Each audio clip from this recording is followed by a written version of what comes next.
Hey everybody, my name is Sam Allen, and I am from Grant High School's Unit 2 from the 2019-2020 year. And today I'm going to be doing a short video lesson on the Articles of Confederation and the associated Crisis of the Confederation period. And I am going to be working off of the essential question that is in the textbook, the We the People textbook, uh, which is, what were the Articles of Confederation, and why did some founders want to change them?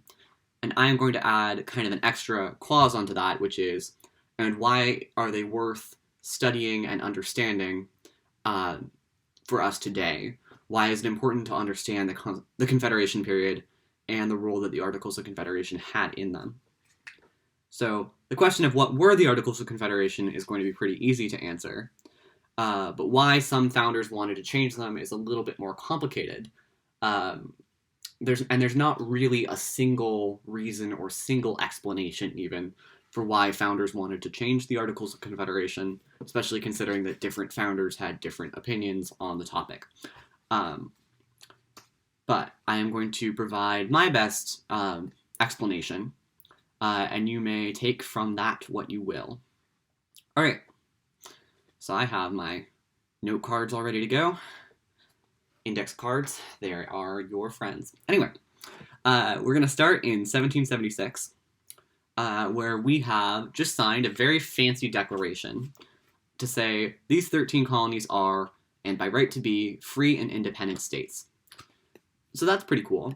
The 13 colonies cast off the monarchical shackles of Great Britain or whatever, to become the 13 states.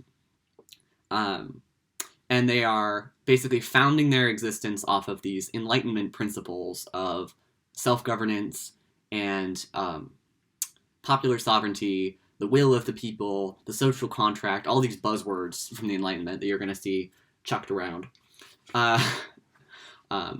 with slightly different understandings of what they mean. But anyway, we've got this whole idea of an enlightened government.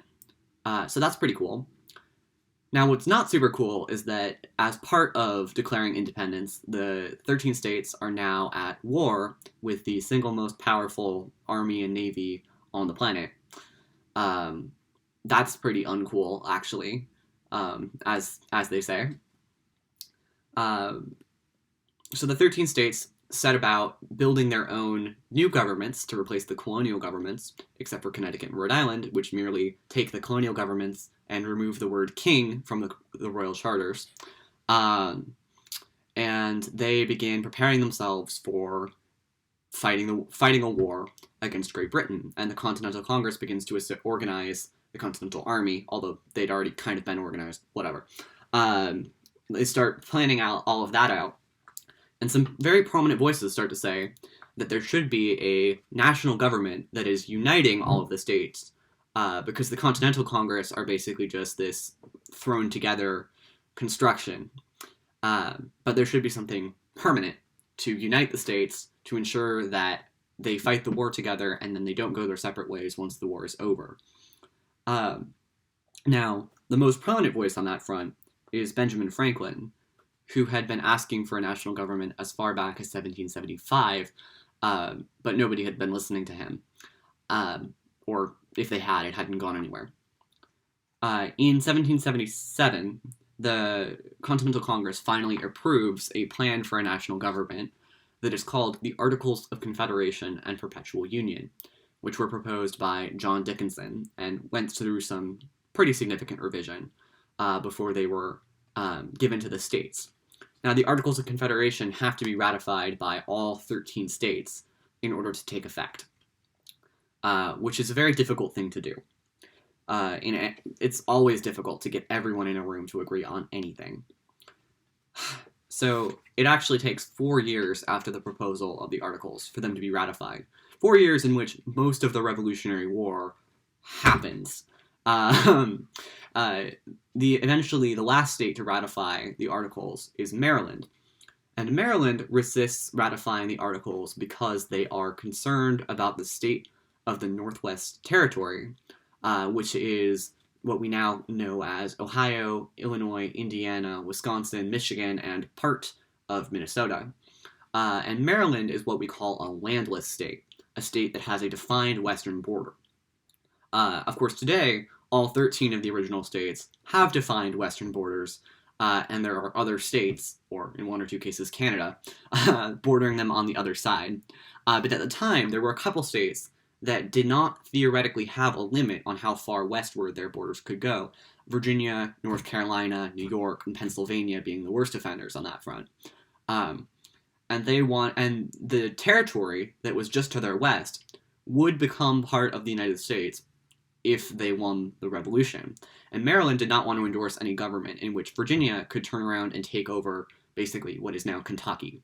But Maryland would be stuck without any additional land and could potentially be overwhelmed by its more powerful neighbors.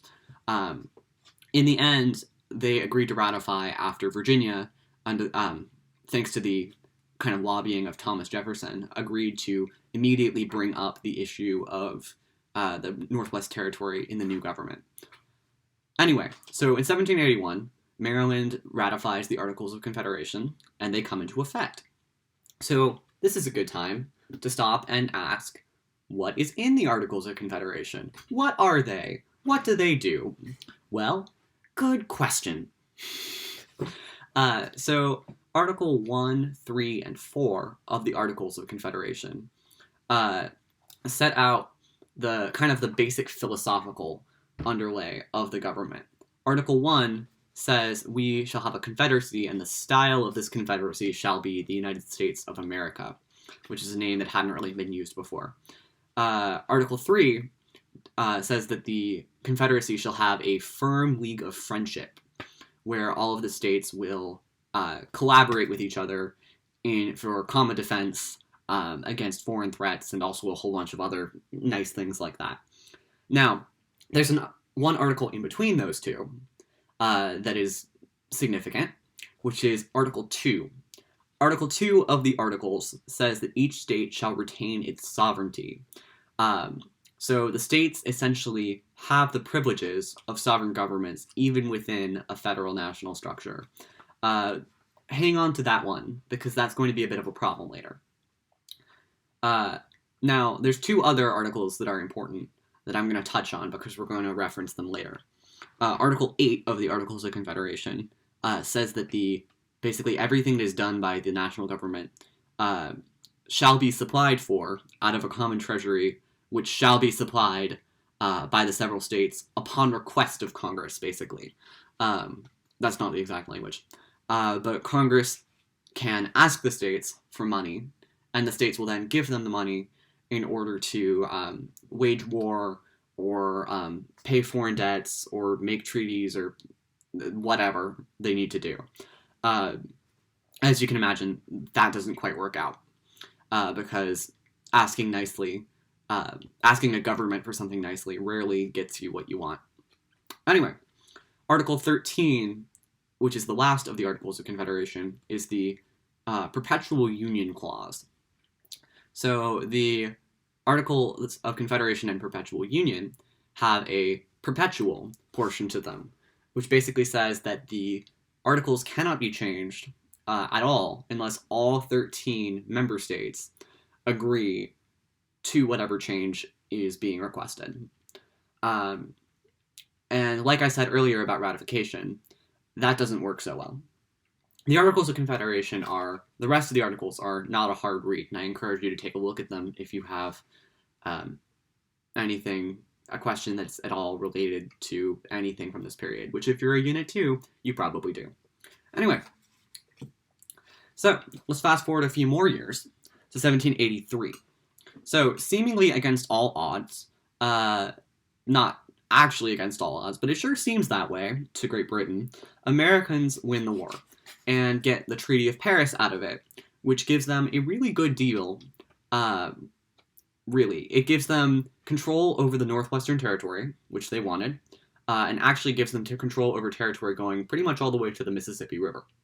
It also gives them control over the North Atlantic fishing rights that are near their coastline, and it also gives them the recognition of Great Britain and all the other countries of Europe basically agree to recognize America's sovereignty, which is a big deal for a post-colonial country.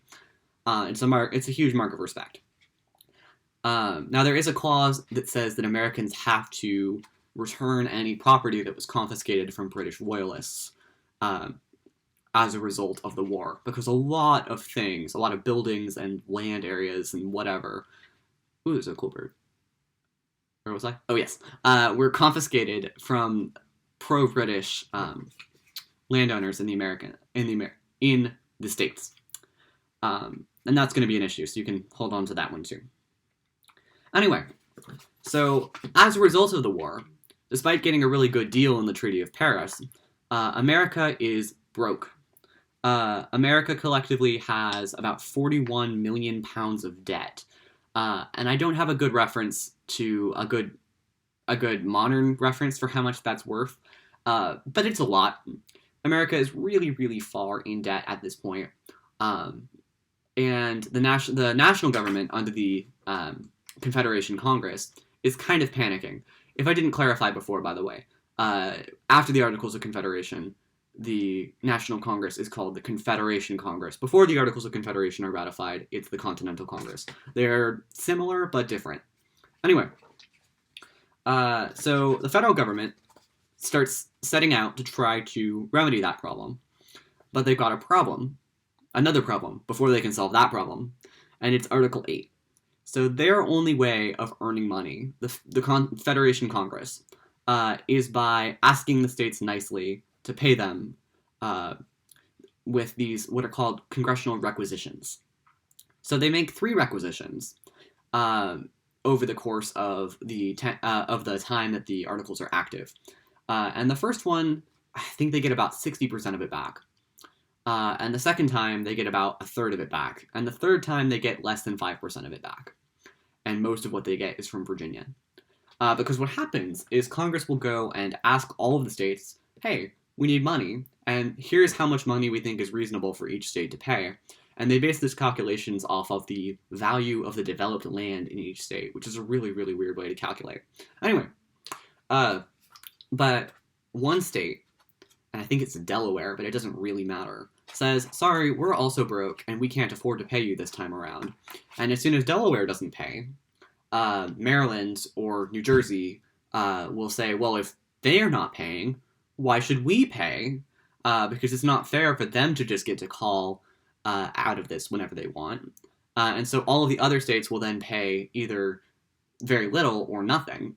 And it gets to be less and less as time goes on, because the states get increasingly less interested in paying the Confederation Congress for 2 reasons. One, the war is over, and the Confederation Congress no longer seems so urgently necessary. And 2, a lot of things that the Confederation Congress wants to do would infringe upon the power of the state governments. And so the state governments aren't really keen on the idea of funding that.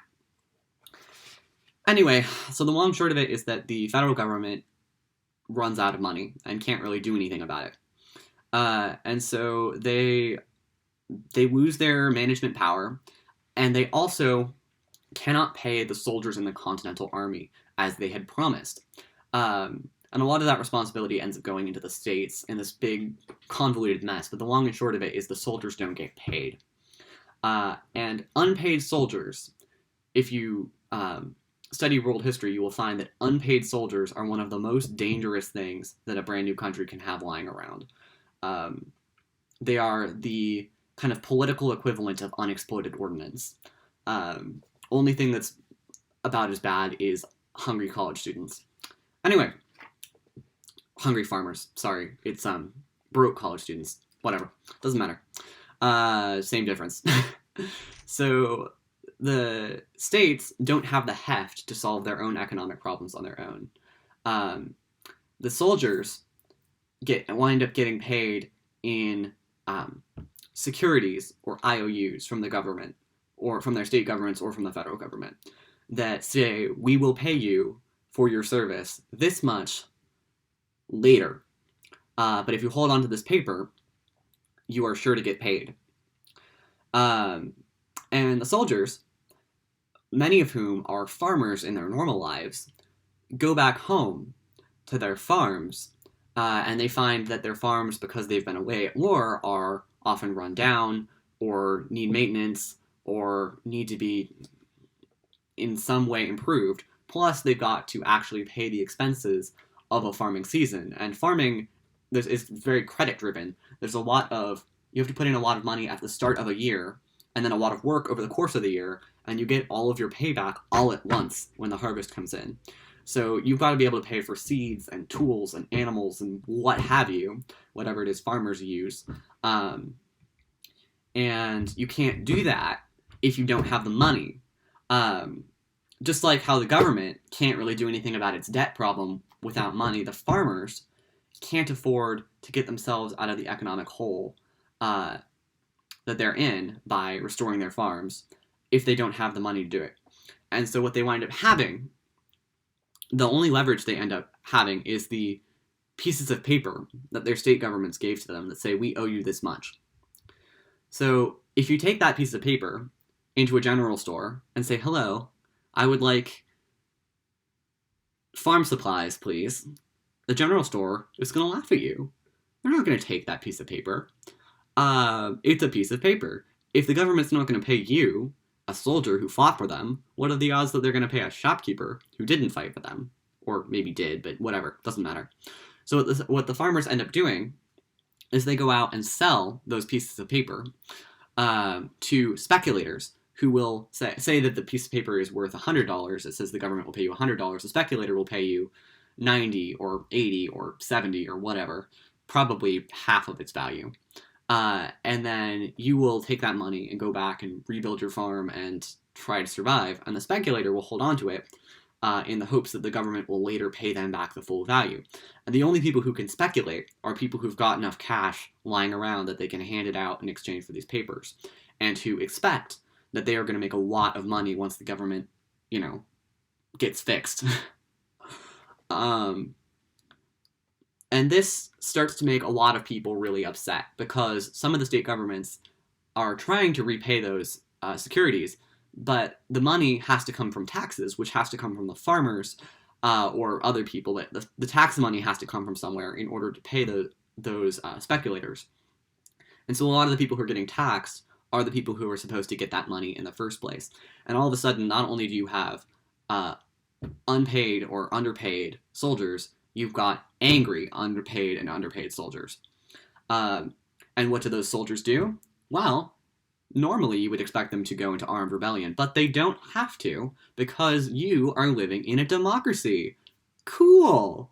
So each one of these state governments has the ability for most of its citizens, who are white men, to vote for office. At the time of the Articles of Confederation being ratified, roughly 2/3 of white men in the United States could vote for their state elections, which is really, really high for any point in world history before that. It doesn't seem like a lot to us now, especially when you consider that women are disenfranchised. Basically, anyone who's a traveler or a homeless person is disenfranchised. Indentured servants are disenfranchised, and of course, the big one, enslaved people are disenfranchised. But at the time, it seemed really progressive. And so all these people who were upset about the state policies would go out and they would vote in elected officials who supported what they supported. And a lot of these state governments were set up in such a way so that the legislatures, which are the body directly answerable to the people, were the most powerful. Because what the state governments hated the most was the abuses of executive power that had been performed by King George III. And so in order to prevent a powerful executive, they created powerful legislatures. Spoiler alert, this has some drawbacks. These powerful legislatures start to enact a lot of the policies that the farmers or the common people want. And the biggest, most obvious policy that these people want is debt relief. In the form of one of two types of laws: stay laws and tender laws. So stay laws are laws that basically postpone the time in which a debt is due. If your debt is due this September, the state government could pass a law that says all debts that are due this year are now due 1 year later. So if your debt is due this September, it's now due 1 year from this September. And then the other thing is a lot more drastic. It's called a tender law. And it basically says that laws, that debts that are owed in gold or silver can instead be paid in a different material. Usually it's the state's local currency, which most of the states have begun printing their own currency to try to solve their economic problems. Spoiler alert, doesn't work.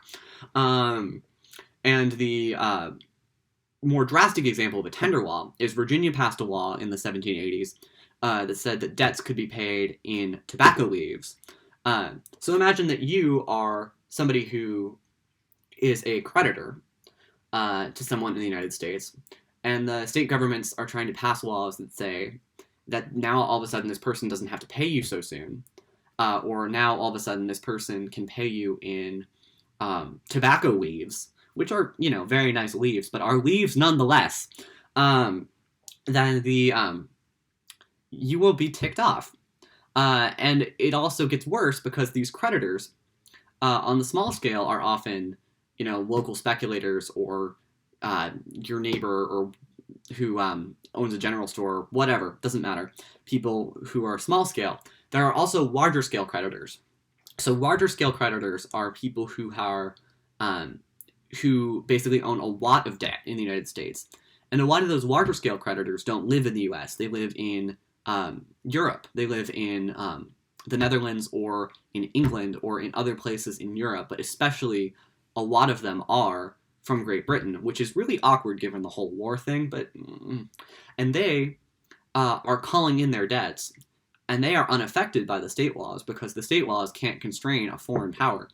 And what happens is when they call in their debts to large merchants in the coastal cities, who then call in their debts to smaller merchants in inland towns, who start calling in their debts to farmers, who you might remember are poor because the state government couldn't pay them, and the state government is now running out of money because the money is flowing from the farmers to their creditors, to the large merchants who are their creditors, and then out of the country. And there's this river of cash flowing out across the Atlantic.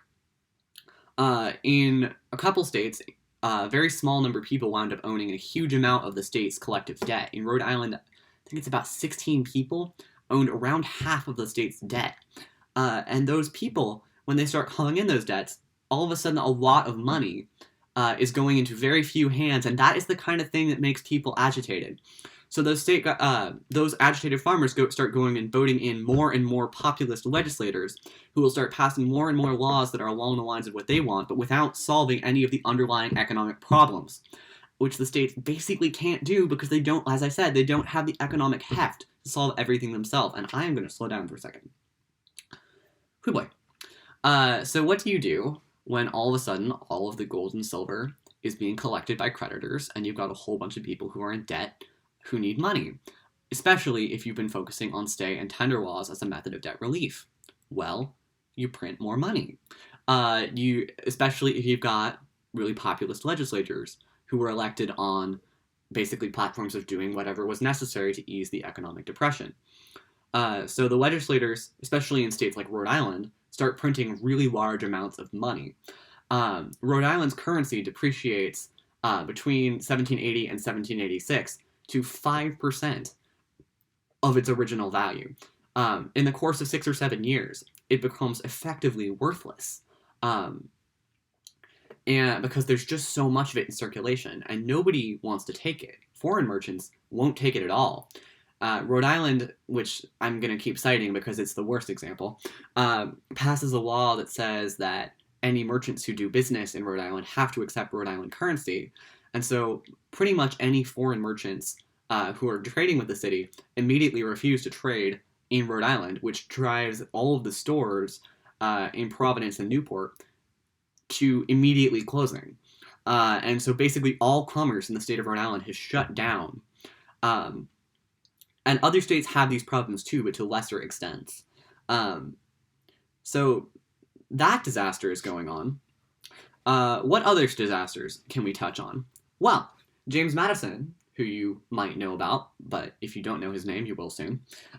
He writes this nifty little pamphlet called Vices of the Political System in the United States, where he outlines some of the other problems that state governments are causing for themselves that are not necessarily connected to the multiple different economic problems that are occurring around the country. States are behaving, as Michael Klarman would say, licentiously. So Madison cites basically a couple of big problems with the state governments and the ways in which they are actually behaving in an unjust way. The big thing he cites is the state laws. He says that the laws of the state governments have multiplicity, mutability, and injustice. So basically what's happening is because the legislative cycles are short, usually 1 or 2 years in many states, a lot of legislators are coming in with these, as I've mentioned, really populist sentiments, and they start passing all these laws. And oftentimes the laws are poorly thought out, or are redundant, or are contradictory to laws that are already in place. And effectively there's this giant mountain of laws in a lot of states. I think North Carolina isn't also bad. Oh, I've got a thing on that one. That are basically there's a ton of laws. No one knows exactly what they all mean because they're mutable.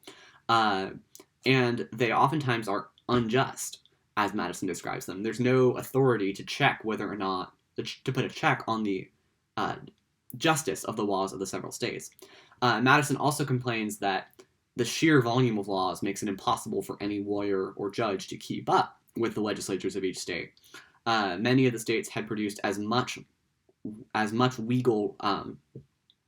laws or as many legal statutes, that's the word I'm looking for, in 10 years of the Confederation period, as they had for 150 years of colonialization beforehand. Madison's not alone in this belief. The Attorney General of North Carolina, James Iredale, somewhat famously wrote in a letter to his wife that the laws of the past year of the state of North Carolina are the vilest collection of trash ever formulated by a legislative body. And if you're at a point where even the officials who are supposed to enforce the laws of your state are describing them as the vilest collection of trash, I don't know exactly what that signifies, but it isn't good. And of course, the state governments were oftentimes, partially by virtue of their populist and highly legislative nature, very corrupt or very unjust in their dealings. The balance of power within each state government was kind of wildly fluctuating or upset. The Pennsylvania state government had this function in its constitution called the Council of Censors, where basically every few years a body could go through the actions of the Pennsylvania government and determine whether or not the government was following the Constitution. And the 1784, 1785, can't remember, the first report of the Pennsylvania Council of Censors concluded that Pennsylvania was not following its Constitution. The Pennsylvania legislature was interfering with the actions of the judiciary and executive department. The Pennsylvania legislature eventually actually abolished the governor entirely, which was not great for the balance of powers, because once you don't have an executive branch, the other two branches can't really exist as a balanced state on their own. Vermont's Council of Censors also existed. Vermont wasn't technically a state yet, but it functioned as if it was. It just wasn't part of the United States. Big mess. Anyway, which concluded that the state government, the state legislature there, was interfering in the judiciary. They were stopping executions. That's a big difference. They were overturning judicial decisions. They were interfering with the salaries of individual judges, so that if a judge made a decision that they liked, they would increase their salary, and if a judge made a decision that they didn't like, they would decrease their salary, which is pretty much the definition of corruption. So obviously, the state governments being individually corrupt is a problem, and the national government had absolutely no authority to do anything about that. the state governments often also disrespected that provision in the Treaty of Paris that said that loyalists had to be respected. New York was a huge offender on this part. They evicted dozens and dozens of prominent British loyalists from their homes in New York, where they had been able to stay, because the British had controlled New York for most of this time, most of the Revolutionary War. Britain didn't leave New York until after the Treaty of Paris had already been signed and sealed and delivered. Anyway, so the British responded to this by not vacating their forts in the Northwest Territory in places like Niagara and Detroit, which was a problem because American settlers were trying to move into that territory and they couldn't safely do that for as long as the British were active. Oh, and the cherry on the sundae of state government dysfunction was shooting wars between the states. So the states of New Hampshire and New York actively fought each other. Not the governments didn't, but there were militias from the states that actively fought, shooting wars with each other, where people died over control of the territory of Vermont, which had declared itself independent as of the late 1770s and was legislating as an independent state functioning outside of the Articles of Confederation, basically its own country. So that caused basically a ton of chaos because all three of those states were trying to claim that territory as their own. And Vermont, as an independent country, also worried all of its neighbors, largely because they thought that it might well decide to go and become part of British Canada, which would not be good because then you would have a V-shaped triangle of enemy territory going right into the heart of New England. Anyway, so let's recap where we've got so far. There's a bunch of economic problems. Money is leaving the country. The state governments are unable to respond. The national government is unable to respond because it doesn't have the power to tax and spend. It also doesn't have the power to regulate commerce. Now, the national government not having the power to regulate commerce is a really big problem. We will get to that in just a second. But basically, each of the states is trying to go at it alone in order to pay their debt and deal with their own economic problems and create a functioning government, which is really, really hard to do. And all of this provides the perfect opportunity for foreign opportunism. So the British, who we've just fought a war with, start showing up to the eastern ports in order to trade, which, I mean, they have been doing that. But it becomes a little different. And it goes a little something like this. So imagine that you are the port of New York. Not as in the state of New York, not as in any person in New York. No, you are New York, the port of New York City. It's very difficult. Give it a second. That's long enough. The British show up and they say, "Hello, New York. We are going to trade with you, but you are not going to put any tariffs, duties, excises, imposts," excises don't work that way, but whatever, onto any of the goods that we import into your port. You are going to let us basically trade with you for free. And as New York, you are indignified, and you say, "Of course I'm not going to do that.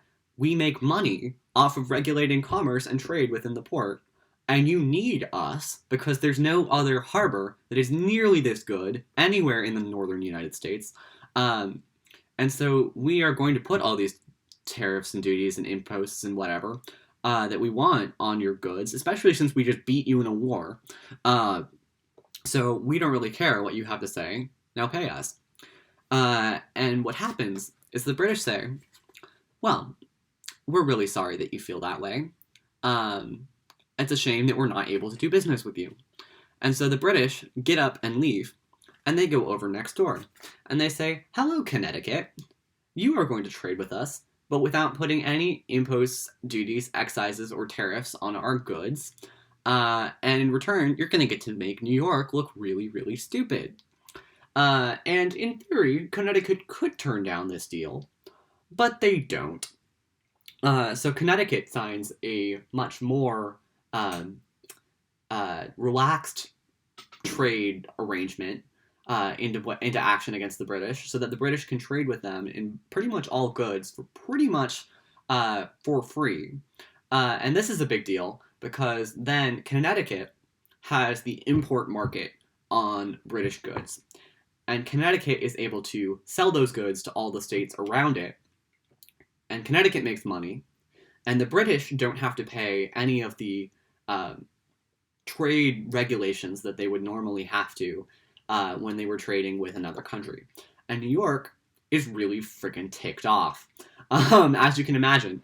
So New York starts attempting to basically prevent Connecticut from having a free trade deal with it. New York starts putting those trade restrictions onto goods shipped in from Connecticut, which means that New York and Connecticut are now pitted against each other economically, which is not supposed to happen under the Articles of Confederation. The Articles of Confederation are supposed to stop the states from putting economic punishments onto each other, but the national government has no enforcement power, so there's just kind of nobody to do anything about it.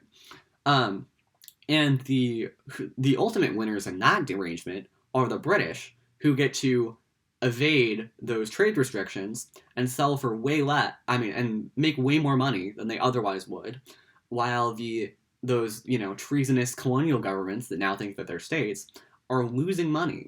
And again, as those states' governments start to lose money, a lot of their the debt that they incur winds up benefiting British creditors. So it's kind of a virtuous cycle for Britain and a vicious cycle for the United States. And to add on to that injury, the British close the West Indies ports to the United States, which makes it impossible for American ships to trade freely in the Caribbean, which is a huge market, as you might have known, for a lot of American goods. So that's a really big deal. And if that's not enough, we've got Spain, because Spain at this time controls Louisiana, and of course Louisiana means the Louisiana colony, which goes north all the way to the end of the Missouri, or something like that. Whatever.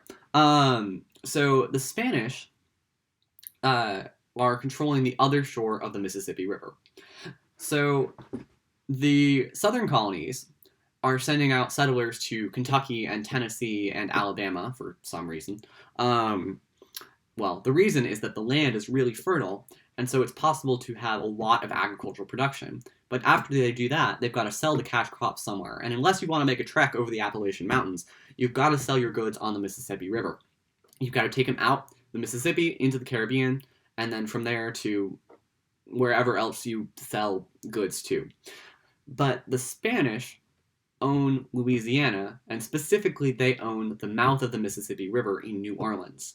And they close the mouth of the Mississippi River to American shipping, and they start preventing Americans from using the river at all as a highway, which is a big deal because the Mississippi River drains the entire center of North America, and it is basically the biggest commercial highway that you could ever want. And it services all of these areas that Americans are trying to settle, including all the way up to the Northwest Territories, that would normally allow them to sell their goods down the river and then out the mouth and then make a ton of money. But they can't do that if the Spanish are stopping them. And the Spanish, there's at least 2 incidents of the Spanish physically intercepting American vessels that were trying to traverse the Mississippi mouth. And the presence of Spanish warships is really enough to deter most Americans from even trying. So this is really frustrating. But the American government, the Confederation Congress can't agree on what to do about it because there's a dispute between the southern states, which want use of the Mississippi River, and the northern states, which want better trade negotiations with the European portion of Spain, the portion of Spain that's actually Spain. And so those two things wind up being at odds when they're trying to negotiate a treaty, because in order to get control of the Mississippi, they're going to have to lose a bunch of rights to trade in Europe. And that doesn't sit well with the northern states, specifically the landless northern states. I believe I touched on earlier how some of the states had no claim or no interest in that western territory. And so you've got an internal dispute that is exacerbating the foreign policy problem of Spanish opportunism. And there's enough people leeching off of American commerce at this point that it's probably time to introduce the last leech. So we've got all these people who are pirating off of American trade, but what about the actual pirates? The Barbary pirates are these groups of raiders that are coming out of North Africa from what is now Algeria and Tunisia. And they raid disproportionately American grain trade in the Mediterranean and the North Atlantic. They start raiding a whole bunch of the American grain trade that is extremely important to the American economy because a lot of what is exported, especially from the coastal states, is grain that is going to places like Italy and France and Spain, specifically the Mediterranean coastline. And the Barbary pirates can disproportionately prey on American shipping because America doesn't have a navy because there's no money to build one. And so America can't fight back against pirates on the other side of the world that are disproportionately raiding its citizens. And the Barbary pirates start taking American citizens hostage and demanding that America pay them ransom fees, which the national government can't do because, again, it doesn't have money. And so the American government is basically being humiliated by these groups of raiders in North Africa, just holding all of their shipping completely hostage in knots. It's about this point that George Washington writes a letter where he says, "We must do something to avert the humiliating and contemptible figure we are about to make on the annals of mankind." And we're not even halfway through the note cards yet. So if there's all these problems with the Articles of Confederation, if we've got these economic problems that the national government can't really solve, they can't regulate trade against foreign intervention, they can't build a navy to fight the pirates on the other side of the world, they can't even negotiate a treaty, they can't get the states to abide by the Treaty of Paris, they're also struggling to keep basically speculators in the eastern states from taking over chunks of the Northwest Territory. The national government is a mess. It can't seem to solve anything other than fighting the British, which it could only do because of the immediacy of the problem. Why didn't anyone change this? Well, they tried. So the Articles of Confederation, as you might remember, have a perpetual union clause, which says that all of the states have to agree on any changes that are made to them. And 8 attempts are made to remedy the Articles of Confederation, mostly by adding a power to regulate commerce, which would solve 2 problems. One, it would allow the national government to combat British opportunism and also Connecticut opportunism, which is worse. And 2, it would give the federal government a way to earn money that didn't rely directly on the states. The federal government could keep the fees from commercial regulations in order to fill its coffers. This is where a majority of the revenue of the initial constitutional government comes from, of the first Congress and such. But all of those attempts fail. And 2 of those attempts fail by the rejection of a single state. The first attempt to amend the Articles to allow the Congress to regulate commerce is vetoed by, if you can guess, Rhode Island, which refuses to accept the national government's sovereignty to regulate its commerce, basically because it's trying to use that commerce regulation in order to pay off its whole debt problem and its ridiculous populist mess of a government. And then another attempt is later made, which is also vetoed by a single state. This time it's by New York. And so the national government can't seem to get a hold of that problem, so the national government does what it does best and calls a convention. Not the Constitutional Convention, not the Philadelphia Convention, the Annapolis Convention, a convention of all the states to be held in Annapolis, Maryland, to debate how commerce powers could be added to the Articles of Confederation. And it's a great idea, spearheaded in part by George Washington, which is only because he wants to build a canal through the Allegheny Mountains. That's a long story. And it seems like it'll go really well, until the meeting day rolls around and only 5 states have showed up. Now, most of the states backed out because they were worried about, giving more power to the Articles of Confederation and infringing on their sovereignty under the Articles, which they really liked having. But as a result, the convention is powerless to do anything to alter the Articles. And there is something slightly dangerous about that, because the only people who show up to the Annapolis Convention are the people who are most interested in changing the Articles of Confederation. And there's a couple names who you're going to recognize. James Madison and Alexander Hamilton both show up to that convention. And what ends up happening is all of the people in that room wind up talking about what might be some better ways to enact a lasting change onto the Articles of Confederation.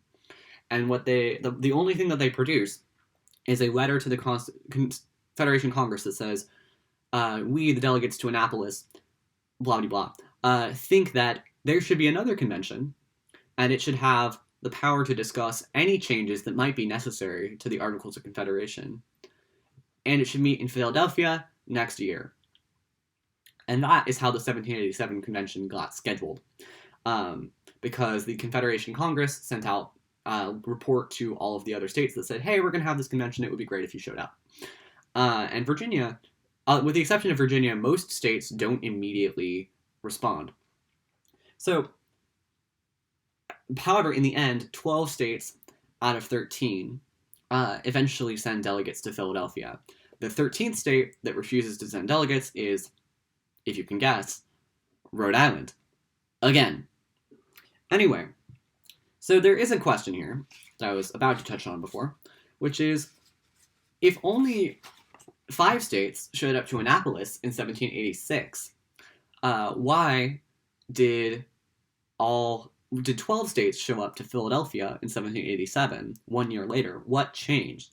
Well, you remember those unpaid soldiers I was mentioning earlier? So some states do a really good job of appeasing them, and some states don't do such a good job of appeasing them. And the worst offender on that front is Massachusetts. So Massachusetts works really hard to basically try to pay off its debt by any means necessary, which ends up meaning taxing the farmers, which ends up driving a lot of people broke, and the broke people get angry, and the angry people get guns, and the angry people with guns start storming state buildings, start shutting down courthouses, and eventually they try to raid an arsenal.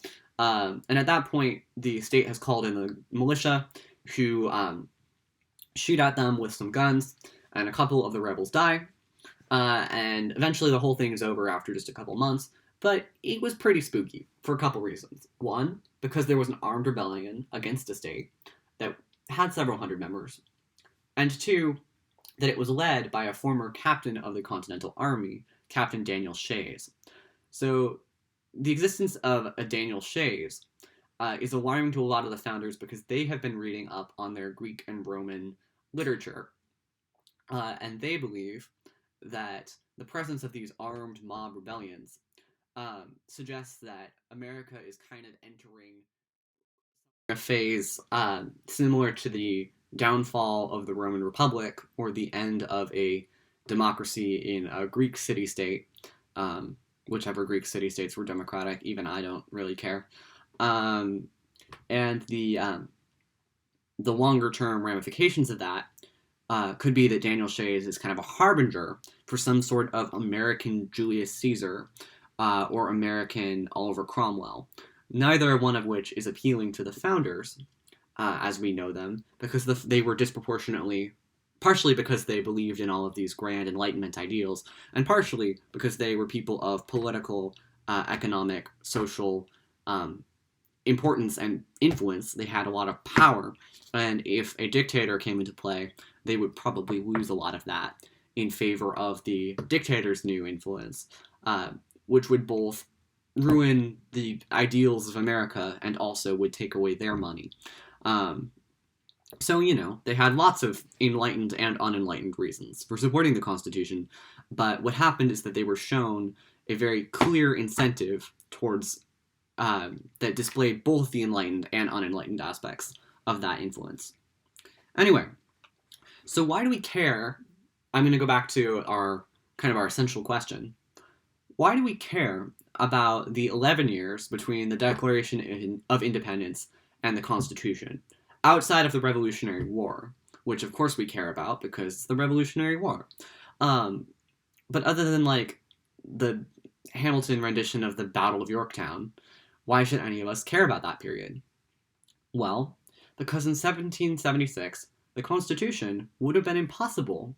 As I touched on, the states were behaving as kind of independent sovereign countries at that point, and they were really not that keen to give up that power.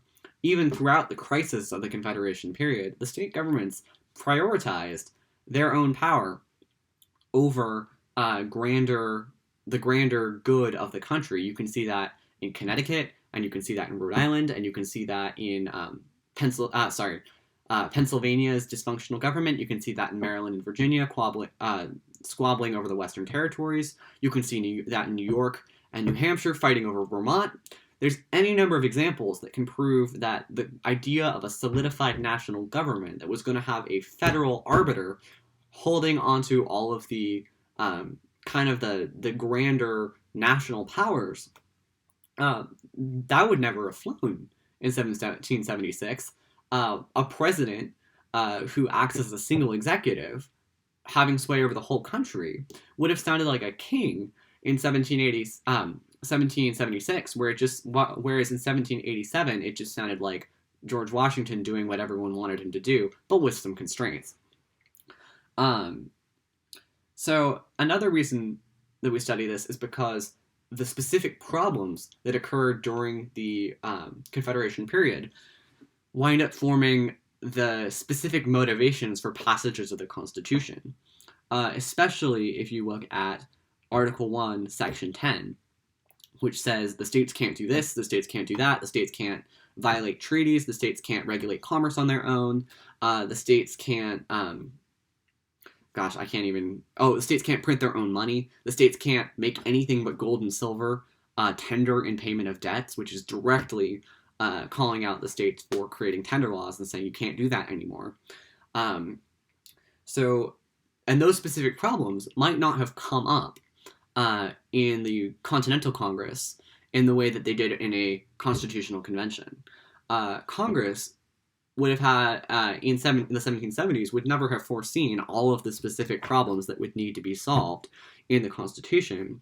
But 10 years, 11 years really, of having the state governments be independent was plenty of time to uncover most of the problems that a democratic government could be expected to have, especially a federal government, which is kind of a wild, tricky idea. The state governments, actually, if you see them all as being their own sovereign government, which they were, they each provide 10 years of experience as an independent country. So it's kind of like having 140 if you count Vermont, years of republican governments existing that you can then use as a metric for how to build a good national government. And you can find which states had good ideas and which states had bad ideas and what ideas you want to keep and what ideas you want to get rid of and how you can create a federal authority that can regulate the states, what kinds of powers that federal authority needs to have. And the big one is the ability to tax and the ability to regulate commerce, as seen in Article 1, Section 8, Clause 1. And so why we study that period, the big reason why this is important is because the framers were influenced by that, and they put it into the Constitution. Because we talk about the value of Greek and Roman philosophy and Enlightenment philosophy, and John Locke and Aristotle and the Baron de Montesquieu, and Cicero and whoever else, and all of the things they said about the virtue of a government. But in the end, what wound up being super influential was being able to see all of the failings of the individual states and all of the potential failings of the federal government for 10 years and being able to get a really invaluable case study into the nature of government that ought to be instituted. It's also important because the Constitution is the existence of the Constitution is kind of a rare historical event. because while the American Revolution is super famous, revolutions aren't all that uncommon in history. They weren't as common at the time of the American Revolution, but after the American Revolution, lots of other revolutions happened, as you know, in France and Haiti and Latin America and whatnot, and then France again, and then, yeah. Anyway, whatnot covers that. The revolutions aren't unique, and the period of uncertainty and chaos after a revolution is also not unique. But the Constitution that effectively solves the problems of that period of chaos and sets out a national government that can last relatively unchanged for centuries, with only one really major hiccup in the middle. That part is pretty rare. And the reasons that America was able to do that are also worth analyzing. It had to do with the fact that the foreign enemies were really far away. They were on the other side of the Atlantic, which was far away. America had a ton of resources. Now, most of them were only attainable through genocide, but they were there. They were able to pay off their debt by selling the land in the Northwest Territory. And in the end, they were able to pay off a lot more than their debt, and they were able to become a fiscally successful country, which is pretty cool. So the reason that the Confederation period is so important then is because we survived it, we learned from it, we built a government based on it, and we continue to live inside of the framework that we built on the basis of that. And I don't know how well the statement will age, because I'm saying this in May of 2020. But I really do think that the crisis of the Confederation period kind of sets an example for how we can deal with other crises that we experience. We are in a moment right now where we are seeing a whole bunch of failings of our current system, and we're going to be provided with an opportunity, I hope, to create remedies to some of them. I don't know what that opportunity will look like. I don't know when or how or if it will happen.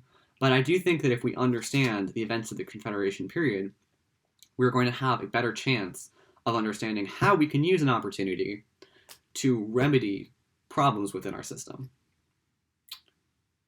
All right, that's all I got for you today. So, Sam Allen, signing off. Go get 'em.